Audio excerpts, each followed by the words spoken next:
Chapter 198. Last Stand. Sunny sighed. Of course they had to cross the bridge. Why had he even bothered to ask? Great! At least the damn thing was empty of the skeletons. The path to the other side of the chasm was clear.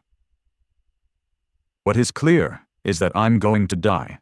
While Sunny was consumed by these unhappy ruminations, Effie and Castor quickly threw the few undead creatures remaining in front of them over the edge of the chasm. Finally safe from their constant attacks, most of the cohort took a chance to quickly catch their breaths. Only Nephis and the Stone Saint were still fighting. In fact, the overwhelming pressure of the pursuing horde had grown so heavy that they were barely holding on. Two figures, one shrouded in shadows, the other bathed in pure white light, were slowly buckling under the furious onslaught of the army of the dead. Sunny gritted his teeth. If nothing changed, they were going to be the ones being thrown into the dark abyss very soon.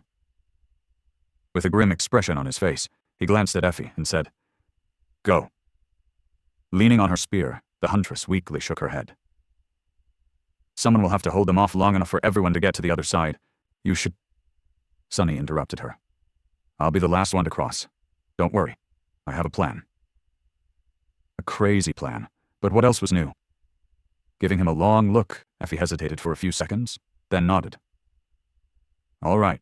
Stay alive, Sunny." He quietly chuckled. "Ah, I didn't know you cared."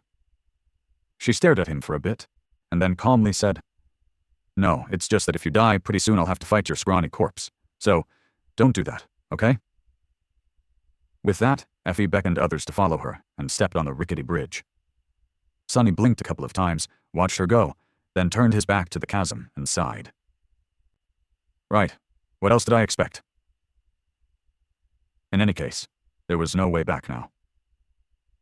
Brandishing the Midnight Shard, he dashed forward and joined Changing Sar and the Shadow Saint in their desperate fight.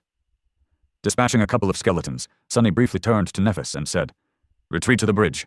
Saint and I will hold them off." Ada Ol.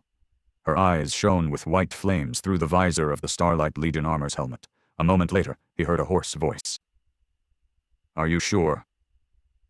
He dodged the claws of an especially menacing monster, bashed it away with the pommel of the Taki, and yelled, "Yes, but—" Another undead creature fell to the Midnight Shard. "When you get to the other side, you need to destroy the supports of the bridge. Do you understand?" Changing Sar hesitated, almost missing the timing of her attack. Then she asked, "What about you?" Sunny laughed. "Don't worry about it. I have a way to get across." Neph didn't answer for a while. Finally, she simply said, "All right." Not one to waste words, Changing Sar didn't say anything else. When the opportunity presented itself, she silently retreated, letting Sunny take her place.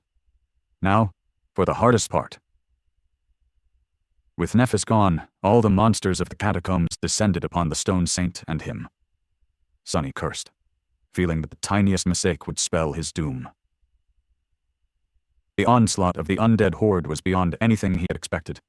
Desperately trying not to drown in the torrent of ferocious abominations, Sunny fought with everything he had left. Damn, how the hell was she able to hold this position for so long? Not prone to heroic displays, Sunny used the shadow as a meat shield, stone shield, and hid behind her from time to time, emerging from the cover of the taciturn monster, only to deliver a strike or two, and disappear again. The two of them worked beautifully together, almost as if sharing one mind.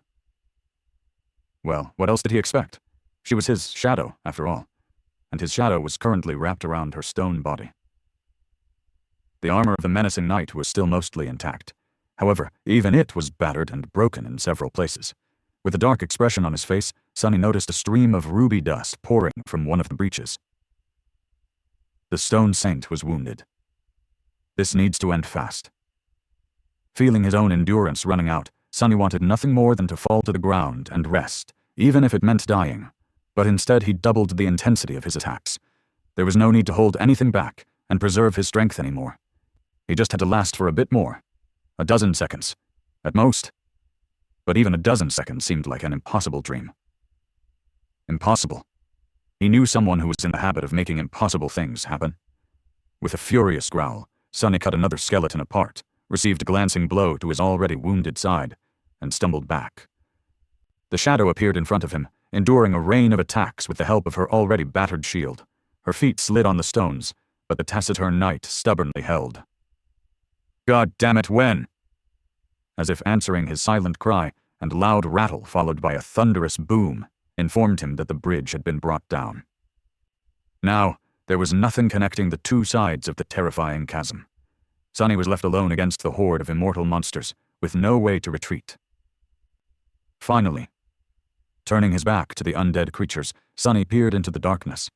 Seeing the cohort waiting for him on the other side of the dark abyss, he lingered for a moment, sighed, and ran to its edge. The shadow slipped from the body of the stone saint and wrapped itself around his own. Suddenly weakened, the taciturn monster held the entire horde back by herself for a split second, and then dissolved into darkness, returning to the tranquil expanse of the Soul Sea. With no obstacles to slow them down anymore, the flood of skeletons lunged forward. They were just a meter or two behind Sonny, stretching their deadly claws to tear him apart. Too close. Approaching the abyssal chasm, Sonny briefly glanced into the impenetrable darkness that filled it, and, without pausing even for a second, jumped off the edge.